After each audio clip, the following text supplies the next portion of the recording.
Hoje eu quero falar com vocês uma palavra que nessa semana falou muito ao meu coração, mas antes eu quero trazer um outro texto. E é interessante como Deus vai nos ministrando durante a semana e parece que a mensagem ela vai se formando. A partir do momento devocional, quem aqui faz devocional todos os dias? Levanta a mão. Todos os dias. Se você não faz devocional todos os dias, você pode ficar desnutrido espiritualmente ou subnutrido. E é justamente nesses momentos que Deus mais vai falar contigo. É quando você, no seu íntimo, abre a sua Bíblia e eleva o teu coração a Deus em oração. É nesse momento que Ele mais vai falar contigo. É claro que Ele também fala num culto como esse, e é importantíssimo congregar na célula, no culto. É importantíssimo um momento de adoração coletiva. Quem aqui foi tocado nessa adoração hoje aqui? Amém? É importantíssimo, porque Deus habita no meio dos louvores do seu povo. Então, quando reunimos as nossas mentes, as nossas vidas, os nossos corações, para adorar o Senhor em unidade, Ele manifesta no meio da igreja. É importantíssimo isso. É importantíssimo também o momento celular, onde nós temos a comunhão da igreja, não no sentido mais amplo, que é o culto de domingo, mas ali na intimidade de um grupo menor, onde ali há um olhar cuidadoso, onde há um cuidado com as vidas. Também é importantíssimo nós acompanharmos as vidas, e é importantíssimo você ser acompanhado pelo seu líder, para que você seja conduzido a um aperfeiçoamento. Discipulado é a ideia de Jesus. Você sabia disso? Não fui eu que inventei. Discipulado é a ideia de Jesus. Essa semana que passou, eu fiz discipulado com muitas pessoas. E depois que terminou a semana, mandei um relatório para o meu discipulador. E aí já vem as instruções, já vem as orientações, já vem os feedbacks. É tão bom quando a gente é acompanhado. É tão bom quando a gente tem a nossa vida sendo olhada, sendo acompanhada por alguém que está interessado no nosso desenvolvimento. E você também pode ter isso e deve ter isso. Discipulado é a ideia de Jesus. Amém? Se for preciso, eu vou falar, todo início de mensagem, vou falar a mesma coisa. É importante você estar sendo acompanhado, é importante você estar na célula, é importante você estar nos cultos, mas é importante você ter um momento a sós com Deus. Pastor, mas tudo isso não é muita coisa? Não. Tudo isso é a vida do reino.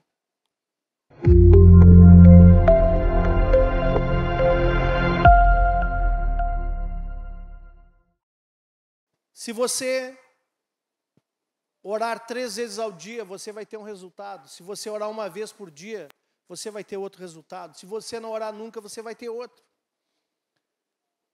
Nós vemos homens da palavra tendo uma ação muito clara nessa direção e obtendo resultados consistentes. Então, quanto mais nós investimos no reino, nós não estamos perdendo tempo, nós estamos adiantando o tempo. Porque muitas vezes nós estamos aí fora, rodando manivela, tentando fazer as coisas funcionarem. Enquanto o Senhor colocando a mão nas nossas vidas, Ele nos tira de trás das malhadas e coloca para reinar na terra. É assim que funciona o reino. Por isso, buscai primeiro o reino de Deus e a sua justiça. E todo o resto, todas as coisas, tudo que você precisa, virá do alto, serão acrescentadas na tua vida. Amém? Vamos abrir a Bíblia no livro de Jeremias, também apelidado de profeta chorão. E vou dizer para vocês, às vezes até meio murmurador. Aqui nós vamos ver um profeta meio reclamão, viu? Quem aqui é murmurador? Tem alguns aqui. Quem aqui não é? Por que eu sempre acho que vocês me enganam? A conta nunca fecha. Vou perguntar de novo. Quem aqui é reclamão e murmurador? Levanta a mão. Agora abaixa a mão. E quem não é? A conta não fecha, gente. Hã? Não, ou é ou não é. Ou é ou não é. A conta não está fechando, mas tudo bem. Então, o profeta estava reclamando aqui. Estava reclamando porque ele estava meio incomodado, vendo a prosperidade dos ímpios. Ele estava meio incomodado porque ele não estava vendo resultados na vida dele. E ele se comparava com outras pessoas que talvez não fossem profetas como ele, talvez não tivessem a mesma consciência, a mesma vida espiritual que esse homem tinha, e estavam tendo alguns resultados que ele não estava tendo. E ele começou a ficar incomodado. Afinal de contas, o profeta também é humano, né? Ele também ficava assim, acho que meio chateado com Deus, né? E ele resolveu, né, dar uma peitada em Deus, ele resolveu dar uma reclamada, porque ele achou que o juízo de Deus, né, o julgamento de Deus estava meio equivocado. Deus, tu não está fazendo uma avaliação muito boa, eu vou te dar uma força, porque tu não está fazendo uma avaliação muito boa. Quem aqui já se comparou com alguém? Isso te ajudou ou te atrapalhou? Sempre vai ter alguém melhor que nós, né? Agora, quem aqui já deu uma reclamada com Deus, dizendo assim, bah, Deus, tu não está entendendo. Vou te explicar de novo. Quem já fez isso? Quem nunca fez? Conta não fecha, gente. Vocês estão me enganando. Não sei o que acontece. Mas esse profeta aqui, ele estava dando uma reclamada, porque ele não estava entendendo por que Deus estava permitindo algumas coisas. E geralmente, quem está passando por um deserto pensa assim, sabia? Aí o cara vai lá, ora, lê a Bíblia, reclama. Ele nem ora mais, ele não diz mais aleluia, é um aiuiuia, né? A expressão dele é meio de murmurador, assim, porque ele, na verdade, não está concordando com as decisões de Deus. Deus, eu não consigo concordar com a tua decisão. Tu está equivocado, e eu acho que tu não está sendo legal. Vou fazer um jejum aí forte, tu não vai aguentar a pressão, Deus. Né? Todo mundo já se converteu ao problema da pessoa, só Deus que não se converteu ainda. Então, vou fazer um jejum daqueles assim que eu vou ficar sem comer, só com água, 2 dias. Deus não vai aguentar a pressão, vai responder a minha oração. Então, o profeta aqui no capítulo 12, versículo 1, ele diz assim, justo és, ó Senhor, quando entro contigo num pleito. Contudo, tu és justo, mas falarei contigo dos teus juízos, das tuas avaliações. Eu sei que tu és justo, Senhor, mas eu tenho que te dar um toque aqui, viu? Vamos ver o que ele diz aqui. Porque prospera o caminho dos perversos e vivem em paz todos os que procedem perfidamente.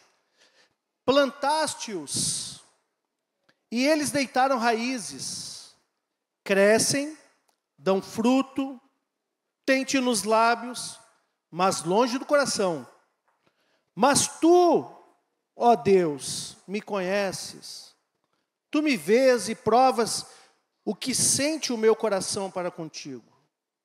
Agora a dica, né, de Jeremias para Deus. Arranca-os como as ovelhas para o matadouro e destina-os para o dia da matança. Profeta bom esse, hein? Se dependesse dele. Então, é interessante que até mesmo o coração de um profeta pode ter algumas variações, né? Imagina o nosso, né? E esse cara, ele escreveu parte da Bíblia. Tem um livro com o nome dele, tem outro, depois Lamentações, que ele gostava de chorar, né? Então, pelo menos 2 livros aqui na Bíblia são escritos por ele. Mas, nós vemos aqui que ele, por exemplo, Asaf, o Salmo, se eu não me engano, 73, ele também diz, olha, quando eu vi a prosperidade dos ímpios, quase me resvalaram os pés. Porque também estava olhando e se comparando com os outros. Agora, o que Deus responde para Jeremias? E aí eu vou te dizer, se você fizer uma oração dessas, Deus vai te dar uma resposta. Não sei se tu vai gostar da resposta, também não sei se Jeremias gostou, mas Deus respondeu. Então, a partir do 5, fala assim, 12, 5. Jeremias, se te fatigas correndo com os homens que vão a pé, como poderás competir com os que vão a cavalo? Se em terra de paz não te sentes seguro, que farás na floresta do Jordão? Porque até os teus irmãos e a casa de teu pai, eles próprios procedem perfidamente contigo. Eles mesmos te perseguem com fortes gritos. Não te fiz deles ainda que te digam coisas boas. Então aqui Deus dá uma resposta dura. Diz assim, meu filho, vamos parafrasear aqui. Jeremias, tu não dá conta com aqueles que vão a pé, mano. E tu quer correr com aqueles que vão a cavalo? Tu está enganado. Se Deus está falando uma coisa dessas para Jeremias, se tu não consegue correr com aqueles que vão a pé e tu queres competir com aqueles que vão a cavalo, sinal que Deus está dizendo para Jeremias, Jeremias, tu não está preparado para algumas coisas ainda. Tu está fazendo uma reclamação, o teu reclame é contra os meus julgamentos, contra as minhas decisões, mas a tua parte, o teu preparo ainda não está completo. E você está confiando em homens, você está ouvindo, talvez comparações até dentro da tua casa, está te fiando naqueles que te falam coisas boas. Mas no fundo, talvez, esses próprios homens tenham semeado alguma coisa no teu coração que te coloca em xeque, que te coloca em comparação. Então, Jeremias, olha só. Tu quer competir com os grandes? Tu tem que estar preparado. Porque hoje tu não está dando conta nem daqueles que estão caminhando a pé. Entenderam até aí? Amém. Aí, a palavra que Deus me deu essa semana no meu devocional, e que eu quero falar hoje, nesse contexto, porque eu comecei a pensar, como assim dar conta a pé, e como assim dar conta, competir a cavalo? E aí o Senhor me levou nessa semana para Provérbios 21, 31, que diz o seguinte, o cavalo prepara-se para o dia da batalha, mas a vitória vem do Senhor. Vamos falar juntos? O cavalo prepara-se para o dia da batalha, mas a vitória vem do Senhor. Agora vamos falar juntos. O cavalo prepara-se para o dia da batalha, mas a vitória vem do Senhor. Os cavalos, naquela época, eram preciosos equipamentos militares. Talvez hoje a gente possa pensar que um grande equipamento militar é um porta-aviões, os próprios aviões, tanques de guerra, mas naquela época o melhor equipamento militar que se tinha era o cavalo, porque o cavalo transportava um cavaleiro, e esse cavaleiro ele era um combatente de guerra. Então todo exército daquela época ele trabalhava ou a pé ou na cavalaria. Não tinha aviões, não tinha porta-aviões, não tinha tanques. Tá certo, Martins? Hã? Martins é militar, pode me corrigir. De repente, naquela época já tinha avião, eu não estou sabendo. Né? Mas não tinha submarino, não tinha nada disso. Então, o cavalo era um equipamento preciosíssimo. E o cavalo prepara-se para o dia da batalha, mas a vitória vem do Senhor. Num primeiro plano, nós podemos trazer esse entendimento da seguinte maneira. Gente, temos que estar preparados. Temos que fazer de tudo para estar preparado. Para não ser como Jeremias. Que Deus chega para nós e diz assim, filho, olha, tu não dá conta nem daqueles que vão a pé.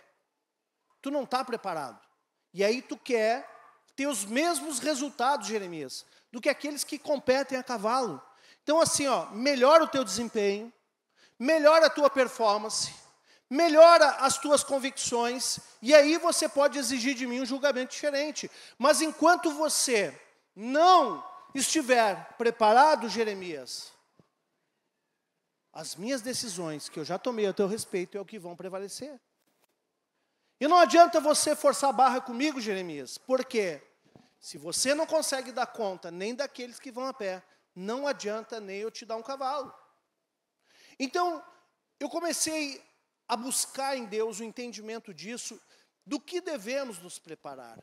Porque a palavra nos mostra claramente que esse cavalo, ou seja, o instrumento, ele deve ser preparado. A vitória não é garantida por ele, mas a preparação é parte do processo em nossas vidas. Eu quero te dizer, meu irmão, minha irmã, se você quer ter vitória, você tem que estar preparado para receber essa vitória. Se você quer um resultado diferente, você vai ter que buscar capacitações diferentes. Você vai ter que buscar preparos diferentes, sabendo que não é o preparo que garante, a vitória vem do Senhor, mas o preparar é nosso. E muitas vezes o homem está despreparado, e aí culpa Deus, porque Deus não está me dando o favor dele, ou não está me dando um resultado diferente. Gente, dentro disso, eu fui estudar como era a preparação do cavalo naquela época. E hoje eu vou pregar sobre o cavalo. Não é um cavalo de Troia, mas é o cavalo que estava sendo preparado naquela época. Talvez alguém pense, como preparar o cavalo? Dar comida para ele? Talvez parte da coisa seja essa mesmo, mas não é só isso. O cavalo, como instrumento de guerra, ele tinha um preparo muito interessante. Eu achei muito conteúdo sobre isso. Como preparar o cavalo para a batalha? Você quer preparar o seu? Amém. Então, o primeiro preparo que o cavalo tinha se tratava de condicionamento físico. Condicionamento físico, ou seja, o cavalo ele precisava ter uma estrutura física condicionada para aguentar a guerra. Sabe, uma pessoa que é atleta, ela precisa fazer muita atividade física, o cavalo, para aguentar o combate, ele também precisava fazer ali as atividades de condicionamento físico para o próprio cavalo.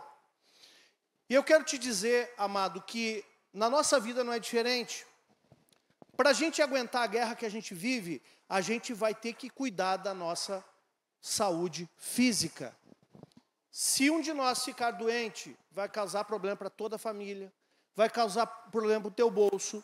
Só que tem gente que vive comendo açúcar 24 horas por dia. Quando nós pensamos em condicionamento físico, eu não estou falando de você ficar alguém o bombado, mas você vai precisar cuidar do templo do Espírito Santo, o seu corpo. Você vai precisar cuidar da sua saúde.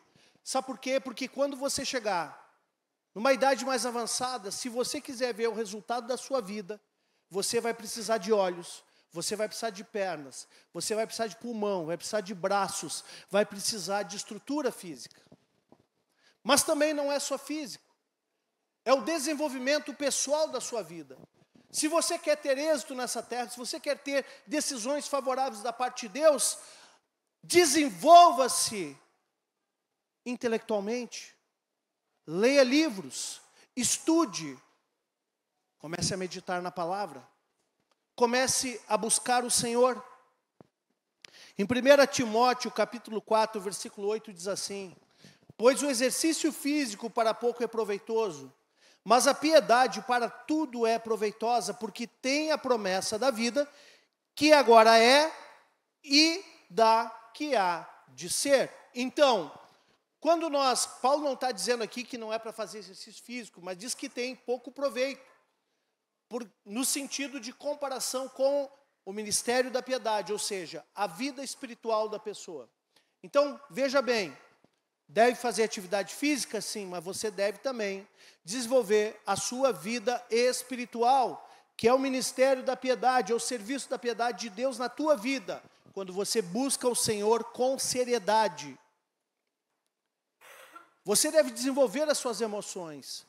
Gente, quanta gente tem uma vida conjugal miserável, porque tem ainda na sua alma, tem ainda no seu coração, um monte de perebas da sua história que não resolve nunca. Busque resolver os seus problemas emocionais, meu irmão. E quer saber? Você pode buscar um profissional, mas a Bíblia também diz, a lei do Senhor restaura a alma. Busque resolver. Então, quando nós cuidamos da vida espiritual, nós também estamos fortificando a nossa vida emocional. Tudo isso faz parte do nosso desenvolvimento. Então, da mesma forma que o cavalo era preparado, ele era desenvolvido, você também, para alcançar alguns resultados nessa terra, precisa se desenvolver. E Paulo está deixando claro para Timóteo, olha, essa promessa da vida, ela é para a vida que é agora e para aquela que há de ser, ou seja, no teu presente você será transformado, no teu presente você será impactado, mas também o teu futuro será transformado pelas decisões que você toma no dia de hoje. Amém? Então cuide do seu corpo, cuide da sua alma e cuide do seu espírito. Tenha uma vida focada no desenvolvimento.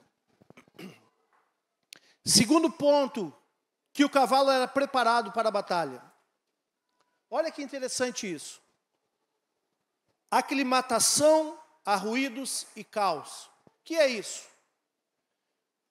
Preparar o cavalo, porque dentro do combate é um caos visual e de ruídos. E o bicho, ele responde a estímulos.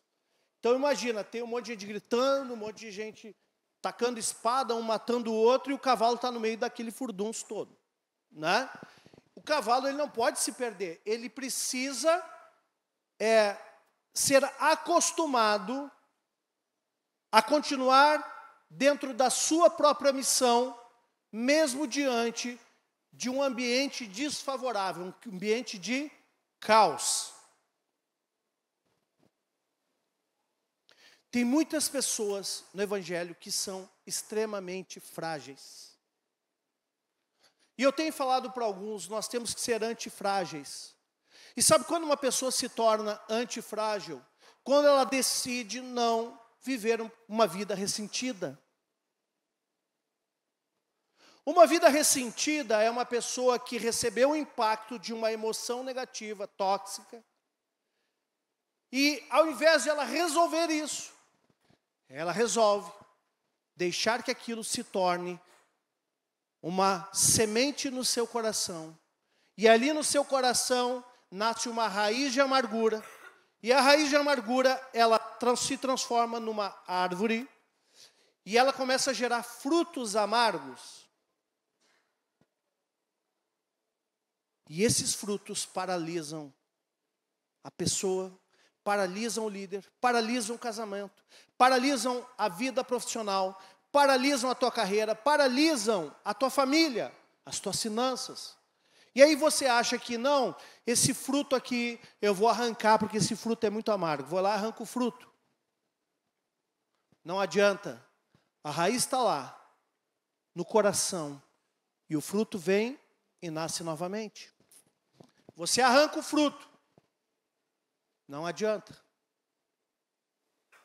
Desaparece momentaneamente, mas daqui um pouco, passando o tempo decorrido, aquele fruto vem e nasce novamente.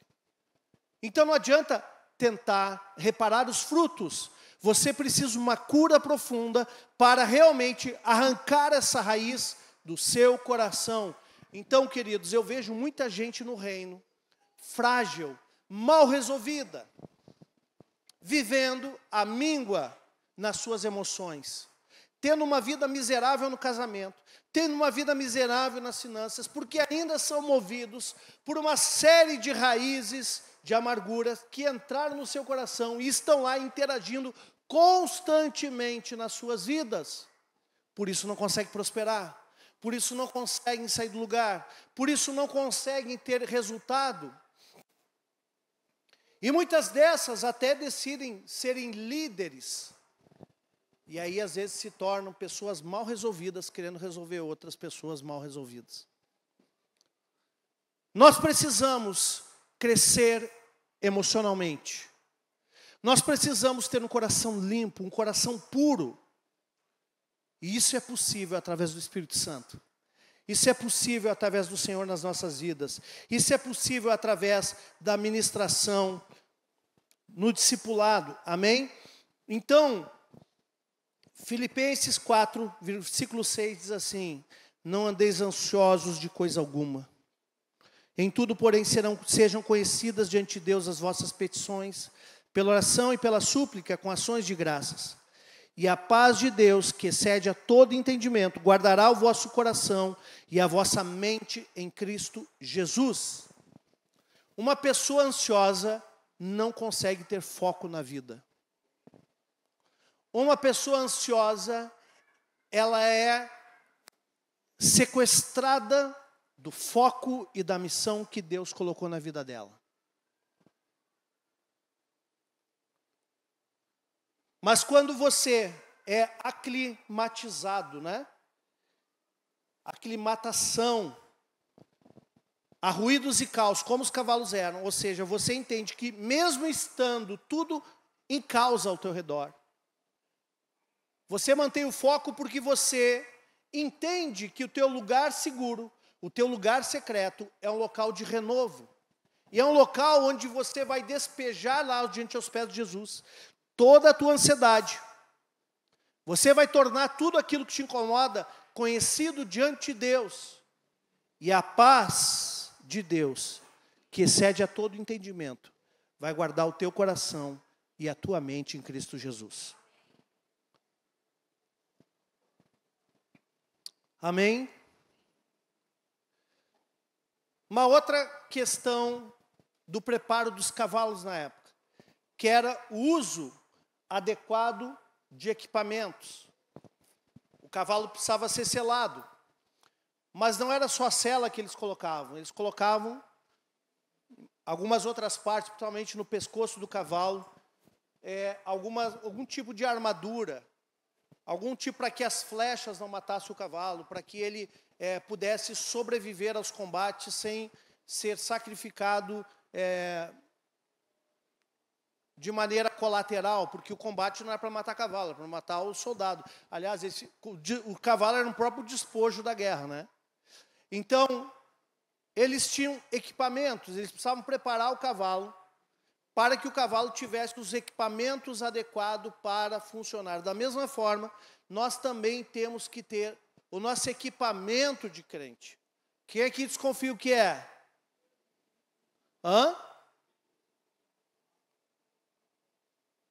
Vamos ler em Efésios 6:11.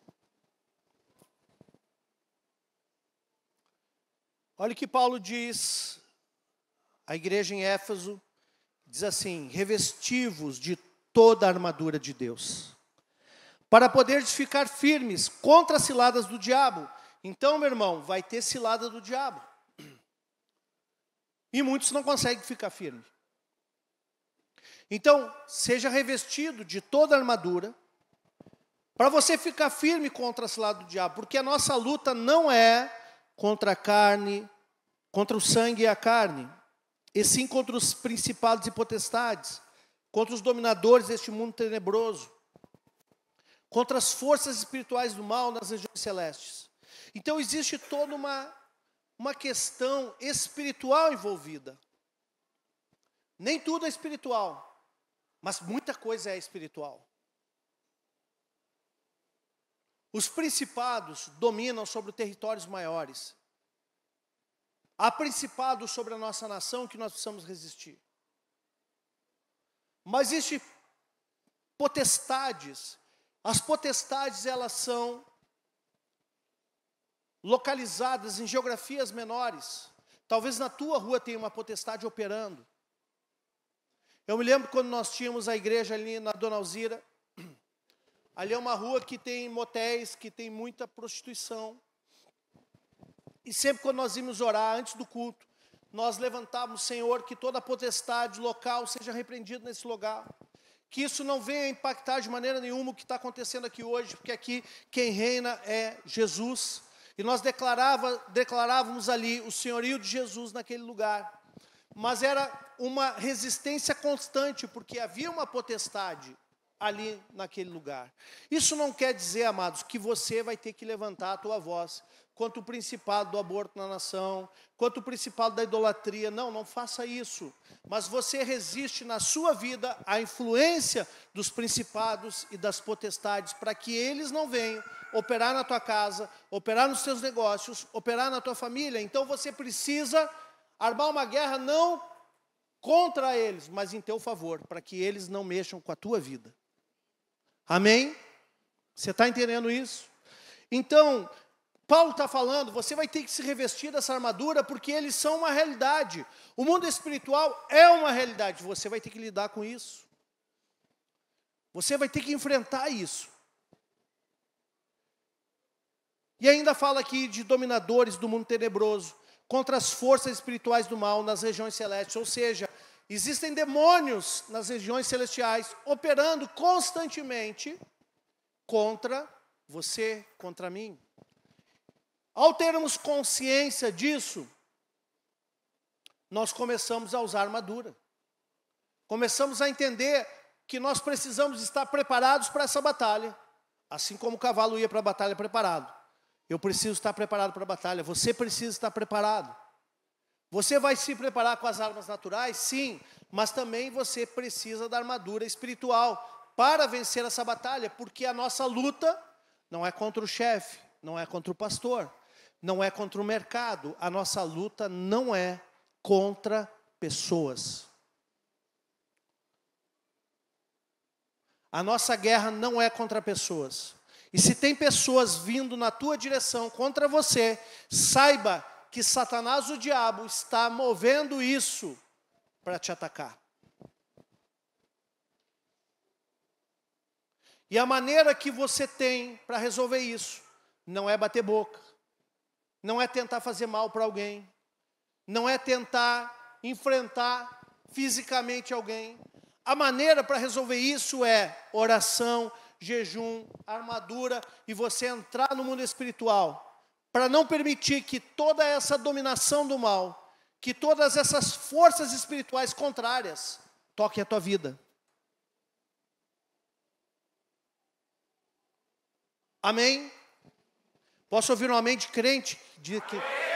Como diz o nosso querido apóstolo Wagner. Amém? Agora, próximo item. Além de falar aquilo que eu falei no primeiro item, que é o condicionamento físico do cavalo, o cavalo também, ele tinha uma nutrição específica, porque ele era um instrumento de guerra. Esse cavalo se alimentava não de qualquer coisa. Ele tinha lá uma ração específica para ele, uma comida específica que eles faziam para que os cavalos tivessem saúde constante. Então, 1 Coríntios 6,19 diz assim: acaso não sabeis que o vosso corpo é santuário do Espírito Santo, que está em vós, o qual tendes da parte de Deus, e que não sois de vós mesmos, porque foste comprado por preço. Agora, pois, glorificai a Deus no vosso corpo. Então, amados, você tem glorificado a Deus com o teu corpo? Ou ainda o diabo tem legalidade na tua vida, porque você é dominado por algo, por algum vício, você é dominado por algo que ainda estraga a tua saúde, você ainda é dominado por comida, pela gula, você é dominado pelo álcool. O que tem dominado a tua vida? Agora, quando somos dominados, é porque nós estamos ganhando o jogo. Aliás, quando nós dominamos, nós estamos ganhando o jogo. Quando nós somos dominados, nós estamos perdendo. E a Bíblia diz que nós temos que cuidar do corpo, que ele é templo do Espírito, e nós devemos ainda glorificar a Deus com o nosso corpo terreno.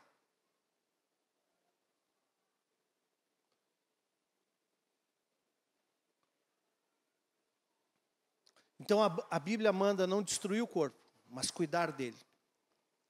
Você tem feito consulta médica? Você tem feito exames? Você tem feito revisão, check-up? Não? Você precisa cuidar do corpo. Amém? Você está comendo certo? Você está comendo certo? Ninguém levantou a mão. Quem está comendo certo, levanta a mão. Olha aí, ó. Quem está comendo errado, levanta a mão. Quem não está comendo nada, levanta a mão. Achei uma alternativa agora, hein? Quem está em jejum, levanta a mão. Amém. Mas o nosso corpo é templo do Espírito. E nós precisamos glorificar a Deus. Eu não estou dizendo para você que você tem que ser modelo de beleza no padrão do mundo. Não é isso. Mas você precisa ser modelo de saúde. Amém? Dentro das possibilidades que o Senhor te deu. Amém? Agora, meu Deus, a hora voa. Vou mais um aqui, depois vou parar. Tá? Um outro preparo que o cavalo tinha, olha só que interessante. Eles investiam num tempo de conexão entre o cavaleiro e o cavalo. O cavaleiro e o cavalo, eles precisavam ter treinamento juntos, para que o cavalo confiasse no cavaleiro e o cavaleiro no cavalo. Ou seja, eles precisavam ter intimidade, porque o trabalho deles ia ser junto. Eles iam para a guerra juntos. Então o cavalo precisava conhecer o seu cavaleiro. E o cavaleiro precisava conhecer o cavalo. Então tinha que ter uma conexão muito grande. O que nos remete isso? Remete à conexão que nós temos que ter com Jesus, com o Espírito Santo. Nessa guerra que nós queremos vencer, amém? Nós queremos vencer a guerra. Tem alguém que quer vencer a guerra? Agora parece que quase todos. Então essa palavra é para você. João 15, versículo 4 diz assim: permanecei em mim, e eu permanecerei em vós. Vou ler de novo. Permanecei em mim, e eu permanecerei em vós. Quem começa o quê? Nós começamos. Diga eu. Eu decido permanecer nele. E ele permanecerá em mim. Diga com fé agora. Eu decido permanecer nele. E ele permanecerá em mim. Como o ramo não pode produzir fruto de si mesmo se não permanecer na videira, assim nem vós o podeis dar, se não permanecerdes em mim. O que Jesus está falando? Ele está falando, olha, você quer ter fruto na sua vida, você quer ver resultado, porque fruto é o resultado da planta, da árvore. O fruto é o resultado, e a Bíblia diz que a árvore se conhece pelo fruto. Então, o fruto é o resultado. Você quer ver resultado na sua vida? Você tem que melhorar a qualidade da árvore. Você quer ver resultado na tua vida? Você tem que nutrir essa raiz com a coisa certa. Você quer ver resultado na sua vida? Você quer dar frutos? A seiva que está nessa árvore que é você, ela precisa vir do alto. Ela precisa ser uma seiva que se alimenta das coisas de Deus. Precisa ser uma seiva que se alimenta de um solo que é fértil, que é a palavra de Deus. Você precisa estar conectado na videira que é Cristo. Nós não iremos produzir frutos se estivermos desconectados dele. E quando se fala fruto, não se fala somente de frutos no reino, isso também. Mas o fruto que nós queremos ver, primeiramente, é a nossa vida transformada. E a partir disso, nós seremos uma forma que vai formar muitos, para que muitos tenham também as suas vidas transformadas. Não daremos frutos se não estivermos conectados nele. Então, meu irmão, minha irmã, antes de você ir para a guerra, aliás, não sei se dá para sair da guerra, a guerra está lá, ela está em todos os lugares, parece. Antes de você acordar de manhã e começar a lutar, garanta que você está conectado com ele. Garanta que você está conectado no corpo de Cristo.